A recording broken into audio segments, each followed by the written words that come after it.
Hello everyone, আমি Koel. Welcome back to my new blog. সবাই কেমন আছো? আশা করি সবাই অনেক ভালো আছো। আমিও তোমাদের আশীর্বাদে অনেক ভালো আছি। আজ আমি গিয়েছিলাম আমার মাকে নিয়ে একটু ঘুরতে ঠিক নয়, একটু কাজে। আর দেখো এখানে চলে এসছে মনোতোষ, মানে ওকে আসতেই হবে। আমি গিয়েছিলাম গ্যাস অফিস, আর এখন তো মানে গ্যাসের যা সমস্যা চলছে, আর ওখানে গিয়ে দেখি অফিস বন্ধ আছে। আর এখানে মনোতোষ একটু ফোন করছিল, জিজ্ঞাসা করছিল কখন আসবে। তারপর মা আমাকে বলে যে মা শশা খাবে, তাই আমি মায়ের জন্য একটা শশা নিয়ে আসি। তারপরই আবার চলে যাই মনোতোষদের বাড়ি ভাত খাওয়ার জন্য।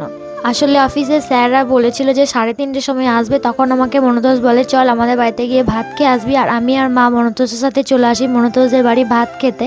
জেঠু জেঠিমা আগেই খেয়ে নিয়েছিল, আর আমরা তিনজনেই বাকি ছিলাম। দেখো এখানে আমরা তিনজন খেতে বসে পড়েছি। আর এই যে দেখো আমি এখানে খাচ্ছিলাম। তারপর খাওয়া দাওয়ার পর খানিকক্ষণ গল্প করে আবারও চলে আসি গ্যাস অফিস। তারপরে গ্যাস অফিসে আমাদের সমস্ত কাজ হয়েও যায়, ঠিকঠাক ভাবে হয়। তারপর আমরা বাস ধরে চলে আসি বাড়ি। তো চলো আজকের মতো টাটা। ভিডিওটা কেমন লাগলো